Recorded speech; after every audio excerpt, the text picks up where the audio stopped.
Found this piece when I was cleaning up the classroom, and this piece is an example of what happens when a piece of wood twists and kicks back on the table saw.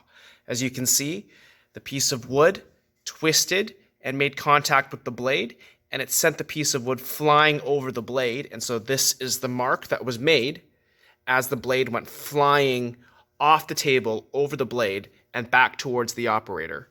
And as you can see, as you can imagine, kickback is incredibly scary because not only are pieces of wood flying towards you, but most operators actually lose their hands because they were holding the piece of wood, and as the piece of wood went over their blade, so did their hands. What you're about to see is some video footage of T-Hints12, who is a YouTuber who managed to catch some table saw kickback on his camera. The video is entitled Kickback on Camera, and I've attached the link to the video in the description below. Time.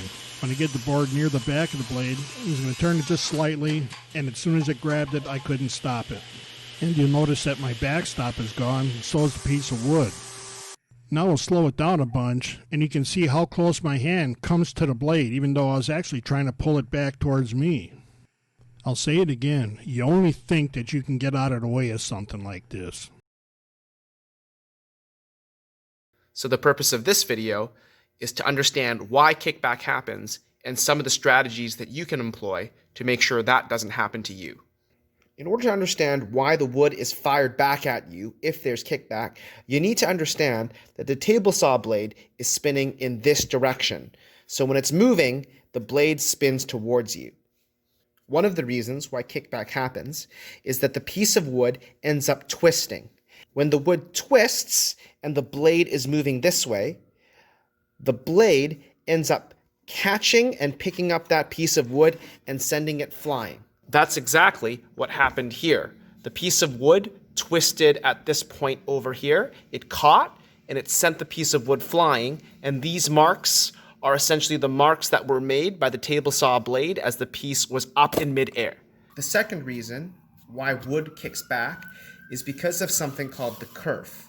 The kerf is essentially the gap that is created by the blade as it's removing material. And this kerf could be responsible for kickback.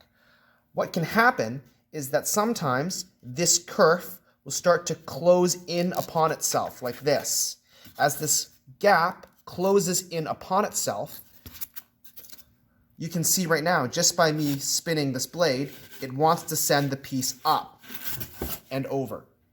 So those are the two main reasons why we have kickback.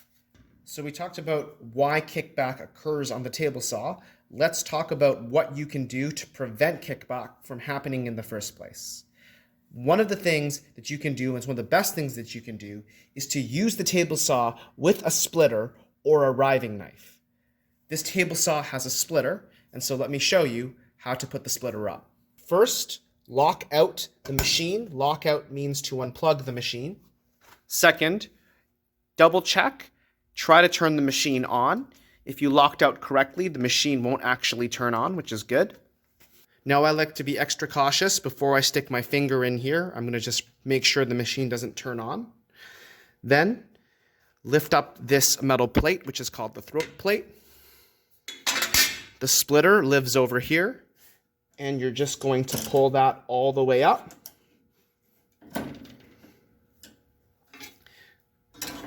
And then put the throat plate back in. And the reason why using a splitter, in this case, or a riving knife, is such a crucial tool in preventing kickback is that as you are pushing the wood through, remember, kickback is caused by the wood binding.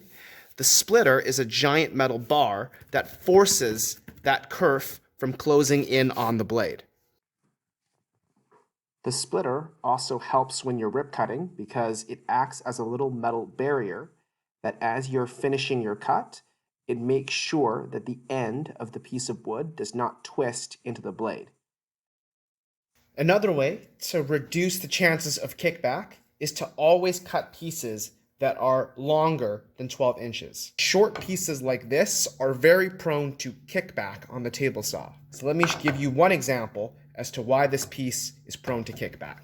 What would happen if you were cutting a very short piece of wood is if the piece of wood were to twist and touch this spinning blade, which again is spinning towards you, the blade will actually pick up the piece of wood, lift it over the blade, and send it firing back towards you. This will happen in a matter of seconds, and it will happen so quick that it might actually pull your hand over the blade, and as a result, take off your fingers.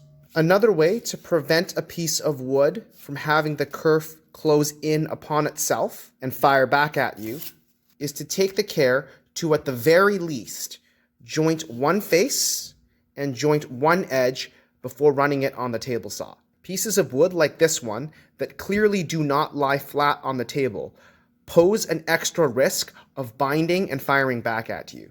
The reason being, if your piece of wood is curved or U-shaped, kind of like these two pieces of foam, as you begin to split it, it's no big deal in the beginning, and as that curved piece finishes the cut and separates from this piece, now imagine you're just looking at this half of the board. Because it's curved, as you finish that cut, this piece of wood is going to want to fall down because of gravity. And as it falls down while this blade is spinning, there's a good chance it's going to send that piece firing back towards you. And so that's why you need to, at the very least, joint one face and joint one edge so that the piece lies flat on the table and flat against the fence. Kickback can happen if a student is trying to cross-cut using the fence. If you're doing this, because there's not very much distance that's supported, what can happen is the piece of wood can twist. And if that twists, that's firing back at you. Make sure that you are either using a miter gauge like this or a cross-cut sled when you are cross-cutting or essentially making a piece of wood shorter or cutting against the grain. The next tip is to never double fence. Double fencing means using the miter gauge and the fence at exactly the same time. Don't ever do this. This creates a situation where the wood is very likely to twist and fire back at you. Often, this happens when a student is told that they need to cut several pieces of wood at exactly the same length. So what they do is they set the table saw fence to whatever length they need, and they set the miter gauge, and they run the piece of wood like this. This is double fencing, and it's incredibly dangerous. Let me show you what happens when you double fence with a piece of foam. Now, as I am cutting, I want you to keep an eye on what's happening on this section over here.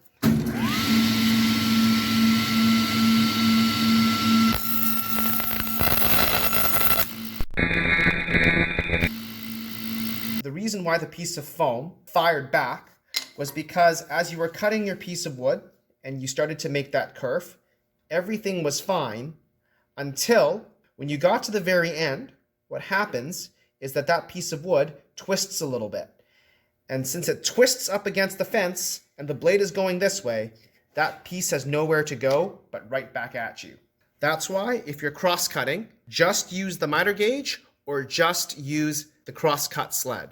Don't use the fence as well. Another way to prevent yourself from accidentally closing the kerf is to be careful of where you put your featherboard. Always keep the featherboard behind the blade. If you were to put the featherboard by the blade, the featherboard is applying pressure and is closing that kerf, which could send the piece of wood flying back. A good rule of thumb is to make sure that your featherboard is always behind the guard. This concept remains the same if you were to use two push sticks to push the piece of wood through the table saw. Make sure that this push stick that you are using to keep the wood up against the fence is behind the guard. What you're trying to avoid is accidentally using the push stick to close in that kerf as it's spinning towards you. So push sticks are great because they keep your hands nice and far away from the blade as you push the piece of wood through. They're amazing. However, one of the things that can cause kickback is if you're using the push stick wrong. When you have a very long piece like this and the piece of wood is still hanging off the edge of the table saw, you don't want to be using a push stick to push the wood forward. And this is particularly dangerous because as you are feeding this piece of wood, you're lifting the wood up and the wood can catch on the blade and that blade could snap that piece of wood down and fire it back at you. Instead, here's what you should do.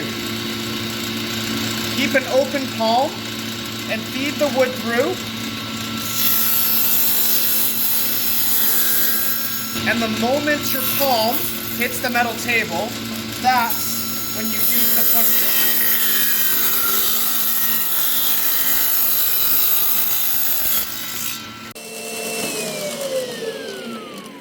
And finally, as a bit of a preventative measure, we know that the wood, if it were to fire back, would be firing back through here.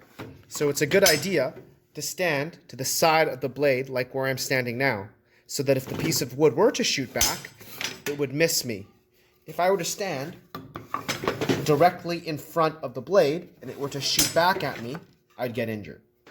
And those are some tips to avoid kickback on the table saw. Thanks for watching.